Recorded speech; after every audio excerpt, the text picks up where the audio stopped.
भगवान और गणेश जी महाराज इन दोनों को तुलसी समर्पित नहीं होती। इसलिए हमारे यहाँ शास्त्र क्या कहता है कि जब भोजन की थाली रसोई घर से चलती है, जब रसोई घर में आप भोजन थाली लगाते हो, पूड़ी सब्जी भजिया पकौड़ा सब रखा, तो रसोई घर के अंदर जब भोजन की थाली आप लेकर चलते हो तब रसोई घर के अंदर उस थाली में तुलसी नहीं डाली जाती। यदि आप रसोई घर में से तुलसी डालकर लेकर आए हो तो देवता उस भाग को ग्रहण नहीं करते।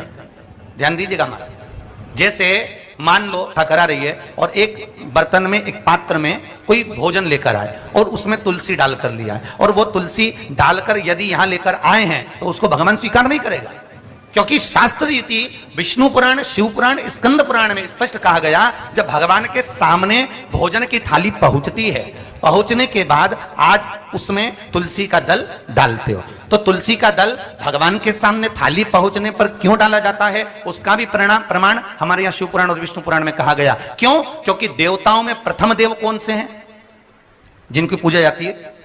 गणेश जी महाराज। अब गणेश जी को तुलसी नहीं आती। अब मान लो यदि आप रसोई घर में से थाली में तुलसी डालकर लेकर आते तो सारे देव तो उस भाग को ग्रहण कर लेते, पर देवताओं का जो अधिपत्य है, देवताओं का जो अध्यक्ष है, अगर वो ही भोजन नहीं करेगा तो बाकी के देवता करेंगे क्या? अरे बोलो तो जम के नहीं। अगर अध्यक्ष का ही अपमान हो गया तो बाकी के कोई ग्रहण नहीं करेगा। इसलिए जब थाली भगवान के सामने पहुंचती है उतनी देर में, जब तुलसी डलती है उतनी देर में गणेश जी महाराज अपनी दृष्टि देकर उस भोजन को ग्रहण कर लेते हैं, और तुलसी डलने के बाद देवता उस भाग को पा लेते हैं। तो दो देव होते हैं।